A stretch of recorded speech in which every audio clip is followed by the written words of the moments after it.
Buenos dias, Luciana Pivato, Terra de Direitos. Gostaria de avisar que faremos o uso de imagem que será projetado durante a nossa fala. Honoráveis juízas e juízes da Corte Interamericana de Direitos Humanos, ilustres representantes do Estado, estimados representantes da Comissão Interamericana, demais presentes e uma saudação especial a Dona Maria Sebastiana e Loreci Lisboa, vítimas no presente caso. Bom dia, eu me chamo Luciana Furquim Pivato, sou advogada da Terra de Direitos e farei a apresentação breve dos fatos deste caso. Os fatos ocorreram em um contexto de grave violência contra trabalhadores sem terra.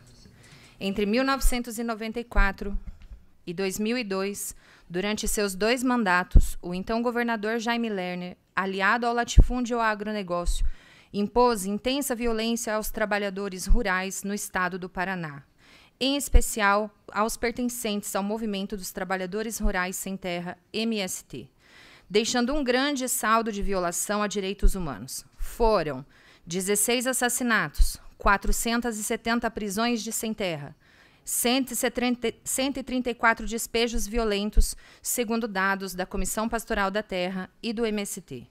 O elevado índice de violência contra os sem terra alçou o governador à alcunha de arquiteto da violência.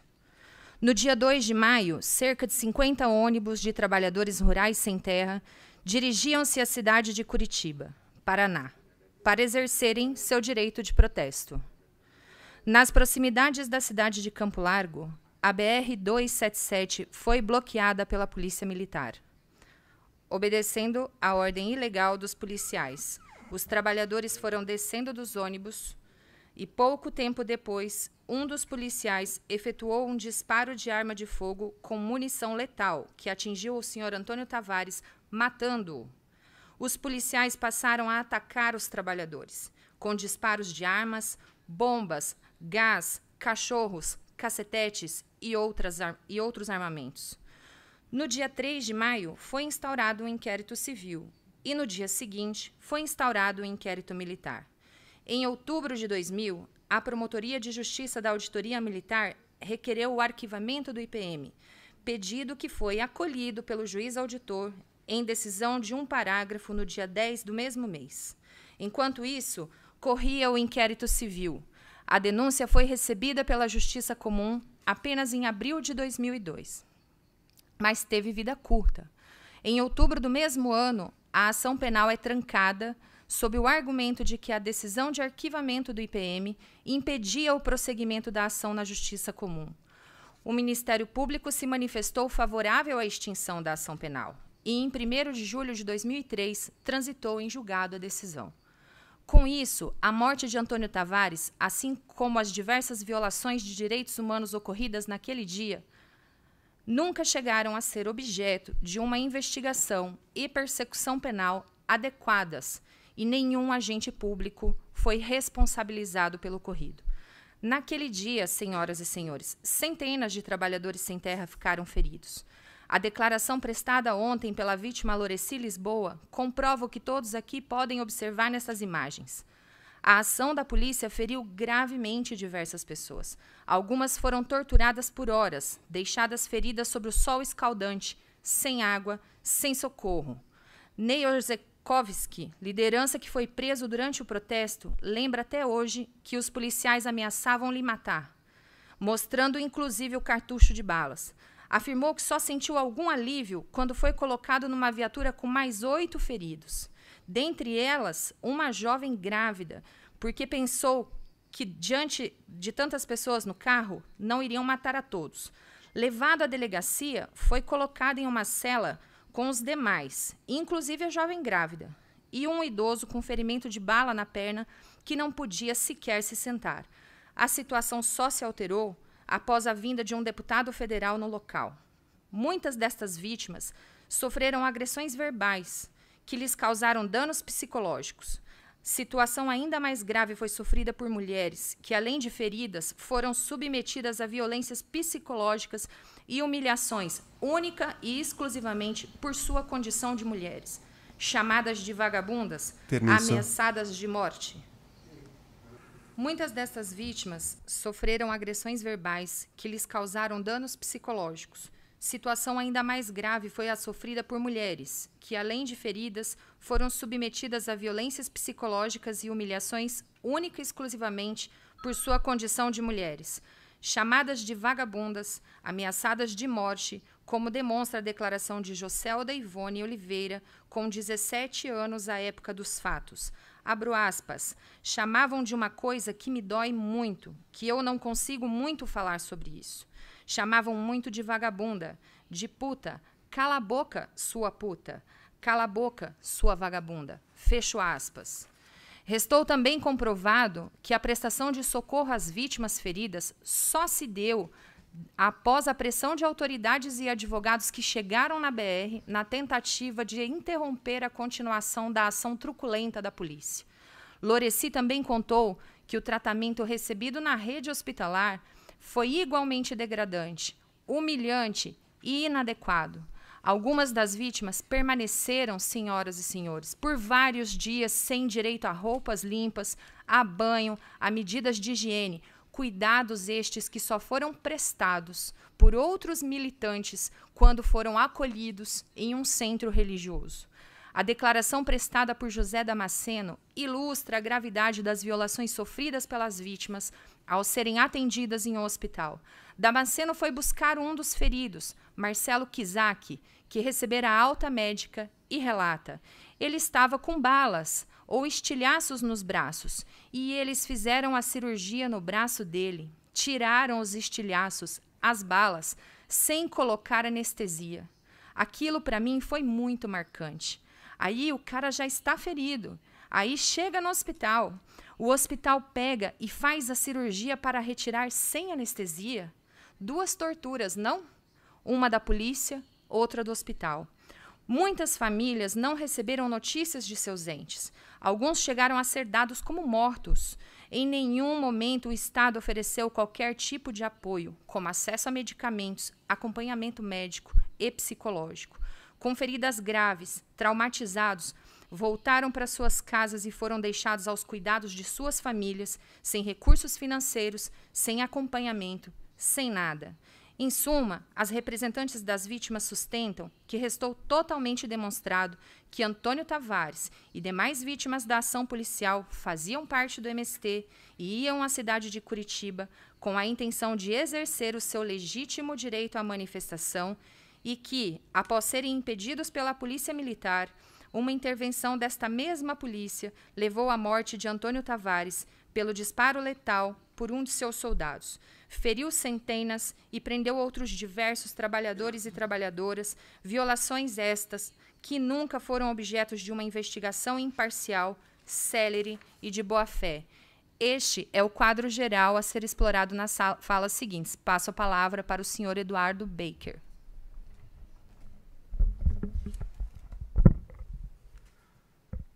Bom dia, sou Eduardo Baker, advogado da organização Justiça Global, e saúdo a todas e todos através da pessoa do presidente desta honorável corte, Sr. Pérez Manrique.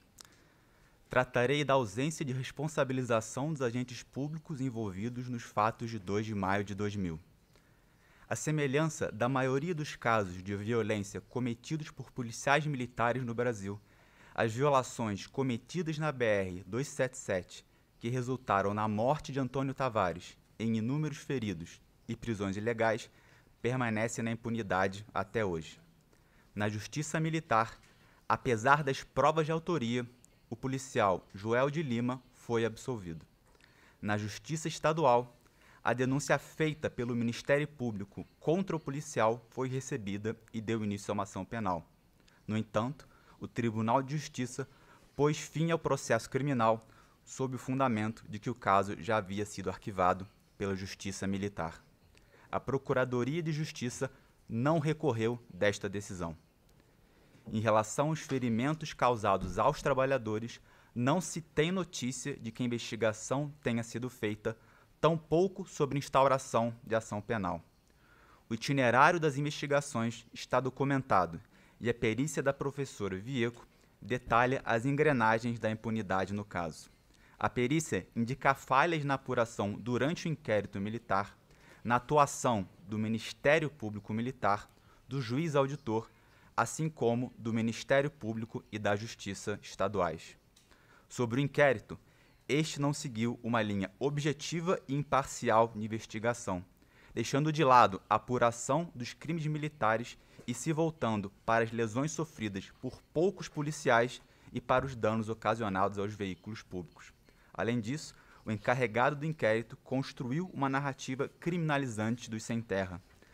Sobre a manifestação do Ministério Público Militar, o parecer não analisa se as condutas dos policiais militares configuraram crimes militares.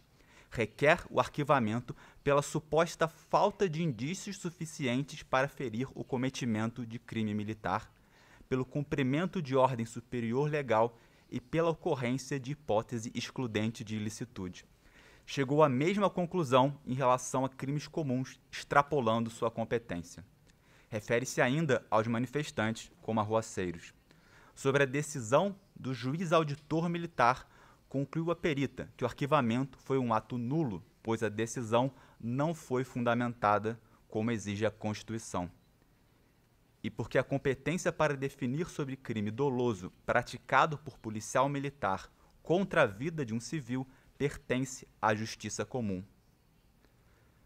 Não se trata de um problema novo no Brasil.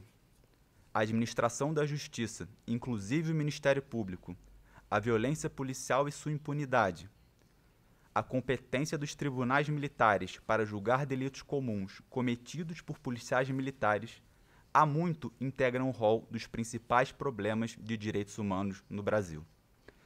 De tudo quanto exposto pela perita, destacam-se: 1. O reconhecimento do ne bis in idem encobriu, na situação concreta do caso, a inobservância de obrigações assumidas pelo Brasil como Estado parte signatário da Convenção Americana e também do Pacto Internacional de Direitos Civis e Políticos, e, portanto, não poderia ser invocado como justificativa idônea para o abortamento da persecução penal. 2. A Lei 13.491, de 2017, que amplia a competência da Justiça Militar, deve ser revogada ou declarada inconstitucional. 3. A Constituição Federal deve ser interpretada de modo a excluir a apuração de crimes praticados por militares contra a vida de civis por meio de inquérito policial militar ou uma lei ordinária deve promover essa explicitação. Passo a palavra à senhora Camila Gomes. Bom dia, excelentíssimos juízes e juízas dessa corte. Meu nome é Camila Gomes, eu sou advogada da Terra de Direitos. Diversos casos de violência contra trabalhadores rurais no Brasil já foram analisados no âmbito do sistema interamericano. Grande parte deles envolve violência contra integrantes do movimento dos trabalhadores rurais sem terra, como Sebastião Camargo Filho, Diniz Bento da Silva, o Teixeirinha, Manuel Luiz da Silva, Sétimo Garibaldi, Elias Gonçalves de Meura, Massacre de Corumbiara, Massacre de Eldorado dos Carajás. A tramitação de cada um desses casos trouxe elementos importantes para a compreensão da realidade de acentuada violência no campo brasileiro. Ao apreciar o caso Sebastião Camargo, ainda em março de 2009, a Comissão Interamericana destacou que a pressão social pela implementação do processo de reforma agrária provocou reações violentas por parte de setores latifundiários, que em alguns casos contou com a aquiescência e conivência de funcionários locais. Esse e outros casos evidenciaram as profundas conexões entre poderosos latifundiários, autoridades locais e ações de milícias. Já os casos de massacres evidenciaram o papel da polícia militar em ações de despejo, marcadas por violência e abuso de autoridade, com grande quantidade de vítimas. O caso Escher, julgado por essa corte interamericana, revelou outro tipo de violações, dessa vez relacionadas à liberdade de associação dos trabalhadores vinculados à luta pela reforma agrária. Nesse sentido, a sentença reconheceu que a interceptação telefônica que foi feita pelas autoridades visou monitorar as atividades do MST durante um período em que o governo do estado do Paraná havia determinado uma série de desocupações de propriedades rurais na região. O presente caso evidencia uma outra dimensão de violações relacionadas ao direito ao protesto e que fundamentaram a submissão do presente caso a essa honorável corte. Trata-se da violação à liberdade de expressão, reunião e associação, consubstanciada nos diferentes esforços institucionais voltados a impedir que o MST realizasse uma marcha pela reforma agrária na cidade de Curitiba. Até esse momento, a violência que a polícia militar praticava contra os sem-terras era feita naquelas chamadas áreas congeladas. Eram áreas onde a polícia estabelecia um cerco a uma área ocupada por trabalhadores, afastando a vigência de qualquer garantia constitucional, um verdadeiro estado de exceção. Neste caso, na BR-277, a violência empregada pela polícia militar se deu em plena luz do dia. Foi televisionada, e nem mesmo isso coibiu a ação violenta da polícia militar. Neste caso, portanto, a repressão estatal aos sem-terra subiu alguns níveis na escala de violência. E esse episódio é considerado pelo MST do Paraná como um dos momentos mais emblemáticos do processo de violência e de criminalização da luta pela terra. E é isso que explica tantas políticas de memória e o fato desse caso ser tão recordado ao longo dos últimos 22 anos. Analisando o histórico de casos apreciados pela Comissão e pela Corte Interamericana, nós nos perguntamos: quantos casos mais de sem-terras assassinados, vitimados pela violência policial ou por milícias privadas, nós teremos que submeter ao sistema interamericano até que a luta pela reforma agrária no Brasil seja vista e seja tratada pelas autoridades como exercício regular do direito à liberdade de expressão e de associação? Nós nos perguntamos: quantos casos teremos que submeter a essa corte até que o Estado brasileiro reconheça que lutar por direitos não é crime, nem tampouco assunto de polícia? Quantos casos mais de sem-terra assassinados nós teremos que trazer até que a violência contra os trabalhadores rurais cesse e também cesse a impunidade desses crimes? Os registros fotográficos e audiovisuais da atuação da Polícia Militar na BR-277 evidenciam o uso ilegal e abusivo da força, que marcaram a conduta dos agentes estatais no episódio. A tese estatal de conflito não subsiste à análise do acervo probatório. Ademais, a defesa do Estado brasileiro subverte o princípio da presunção de inocência e o entendimento de que os Estados não devem incriminar publicamente um defensor de direitos humanos, tampouco as suas organizações, cujos supostos crimes não tenham sido declarados judicialmente. Diante disso, as representantes das vítimas pugnam pelo reconhecimento da violação de todos os direitos envolvidos nos protestos. E, em paralelo a isso, analisar esse caso após tantos precedentes de violência contra os sem-terras no Brasil traz uma questão que nos parece muito, muito importante. O processo de estigmatização e de criminalização que vem sendo promovido contra o MST pelo poder público no Brasil, em suas mais diferentes esferas.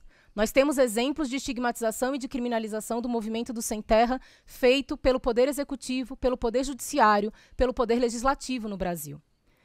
No contexto em que Antônio Tavares foi assassinado e os demais trabalhadores rurais brutalmente agredidos por forças do Estado, havia uma diretriz política muito clara, emanada do Poder Executivo do Paraná, no sentido de perseguir o MST, de criminalizar a luta pela reforma agrária e de estigmatizar o movimento.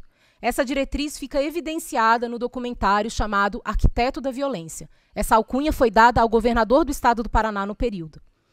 Dentro do Poder Legislativo local e nacional, há inúmeros exemplos de discurso de ódio contra o MST, proferido por autoridades no plenário do Parlamento. Há 2 meses atrás, na Assembleia do Paraná, um deputado estadual, ex-policial militar, conhecido como Coronel Lee, afirmou, abro aspas, a última vez que esse bando do MST e da esquerda vieram nos visitar, querer conversar com a gente no meio do mato, foram parar no inferno. Fecho aspas. A estigmatização e a discriminação do MST e seus integrantes também acontece dentro do sistema de justiça. Por exemplo, ao invés de analisar os crimes militares cometidos pelos policiais no dia dos fatos, o promotor militar, neste caso, aproveitou o seu parecer para manifestar os seus preconceitos em relação ao movimento, valendo-se de termos como meliantes, milícias à margem da lei, da moral e da razão. O processo de estigmatização do MST pelo sistema de justiça é tão forte que, uma vez perguntados sobre como se sentem quando têm que estar nesses espaços, em fóruns, em tribunais, em delegacias, As vítimas desse caso dão declarações a exemplo da que eu vou ler para Vossas Excelências. Joselda Oliveira afirma: em relação ao sistema de justiça, ao poder judiciário, na verdade, eu não gosto. Eu não gosto porque eu não acho que tem justiça no Brasil. Eu chamo de injustiça. Eu não gosto porque eu me sinto inferiorizada. Quando você vai num lugar desses, eles não olham para a gente com dignidade. E a gente se sente muito vulnerável. O perito Damian Loretti reconheceu, nesse caso, abro aspas, que houve um processo persecutório contra a militância dos movimentos sociais vinculados ao que ali está consignado como luta pela terra. Fecho aspas. A estigmatização funciona como um sério obstáculo ao exercício da liberdade de expressão, bem como de outros direitos, como o direito de reunião, associação, não discriminação e participação política.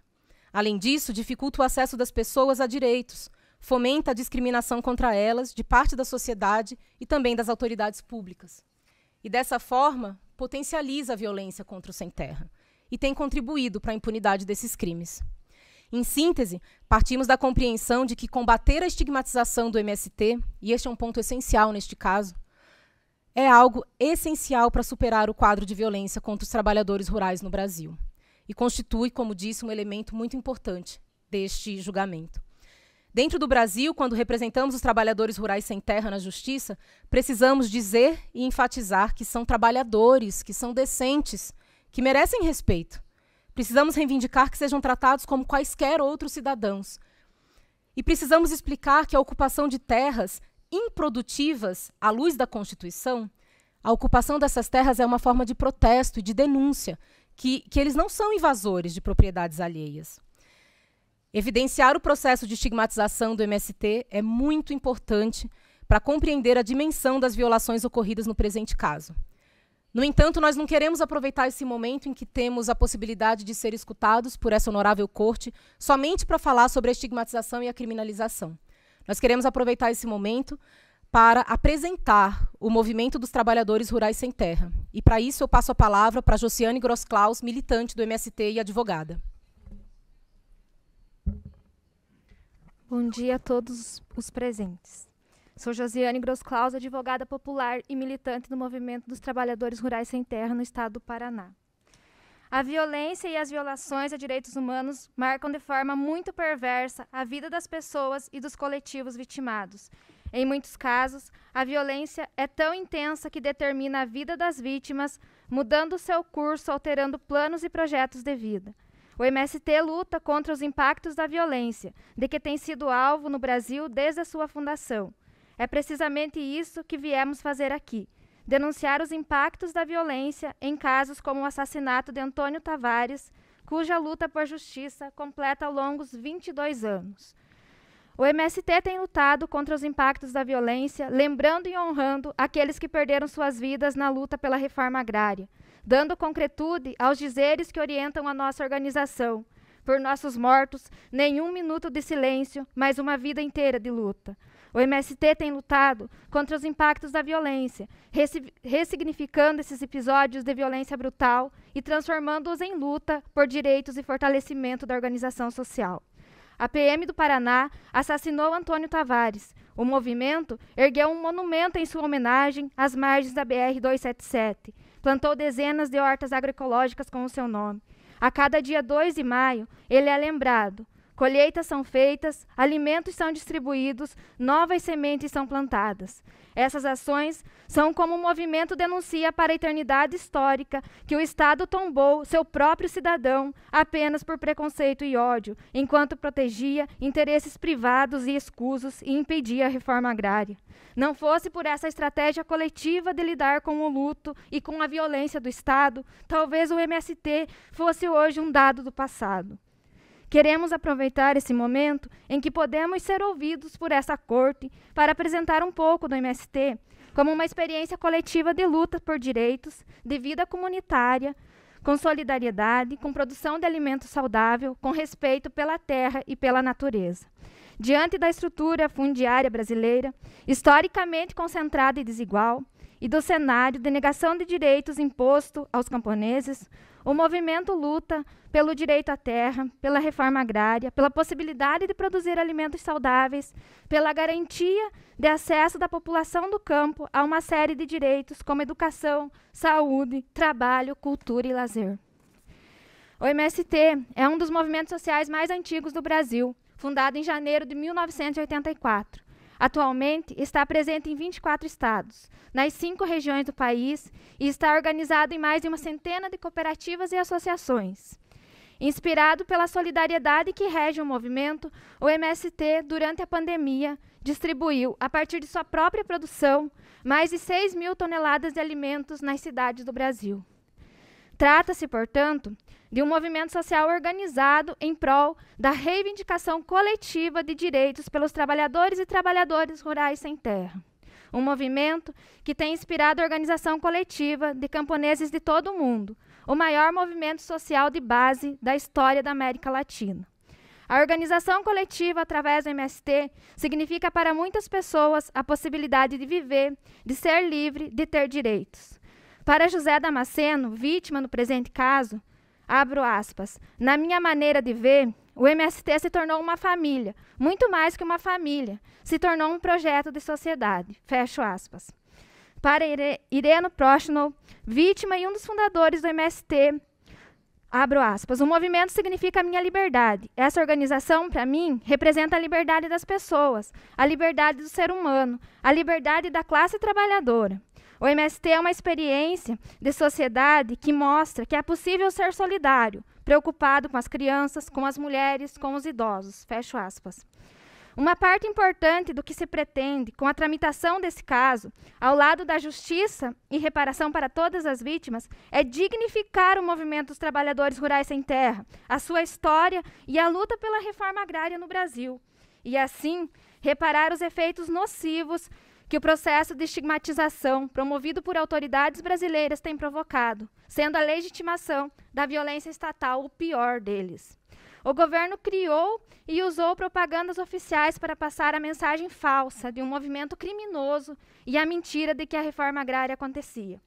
Diego Moreira considerou que as marcas psicológicas deste período causam maior sofrimento, pois a violência, que chamou de primitiva, partiu de quem deveria cuidar do povo, causando um sentimento permanente de impunidade e injustiça ao assassinar um trabalhador em situação de protesto. Joselda Ivone de Oliveira relatou detalhes do tratamento misógino conferido às mulheres sem terra pelo Estado, e as mulheres foram essenciais para fazer deste um movimento de protesto e luta por dignidade. Ou seja, para Joselda, o primeiro significado do movimento é justamente o direito ao protesto e organização coletiva para lutar por direitos, diz Joselda. Então, o MST, para mim, é tudo. É minha vida, é minha família. Se não fosse a organização dos trabalhadores, eu não teria um lugar para me implantar, lugar para me viver, não teria uma vida digna que eu tenho hoje. Apesar de toda a violência, o movimento social escolheu como resposta o desenvolvimento humano, econômico, cultural e político das comunidades camponesas, a agroecologia e a produção de alimentos saudáveis de modo sustentável. Apesar do pouco apoio estatal, a memória de Antônio Tavares, a mística da família camponesa, da luta pela reforma agrária, o trabalho, o cuidado com a terra e os recursos naturais, a produção de alimentos, a cooperação, a partilha e a solidariedade. Enfim, o direito à vida é praticado no movimento como valor maior. Antônio Tavares deveria estar vivo para seguir fazendo tudo isso ao lado de sua companheira e seus filhos. Porém, o Estado o segregou da terra e criminalizou o direito de lutar por ela, usando o método mais bárbaro possível. Não fosse pouco, censurou a verdade ao não investigar e punir, e sequer garantiu reparação à família e a outras centenas de vítimas do caso, tal como segue violando o acesso à terra e aos investimentos públicos. Para o MST, a reforma agrária é a melhor justiça que pode ser feita por Antônio Tavares e tantos outros homens e mulheres tombados na luta pela terra. Diante disso, a expectativa das vítimas com este julgamento é que esta honorável corte promova a responsabilização e punição de tão graves violações, pois, após 22 anos, será a única reparação possível, moral e material, para a família Tavares e todas as outras vítimas diretas e indiretas dessa vergonhosa barbárie. A decisão dessa corte tomará proporções para além deste caso e será recebida por cada sem-terra como reconhecimento formal da legitimidade e legalidade da luta pela vida, acesso à terra e dignidade humana. Devido ao tempo, as representantes farão seus pedidos no tempo reservado à réplica. Obrigada. Muchas gracias a la representación de las presuntas víctimas.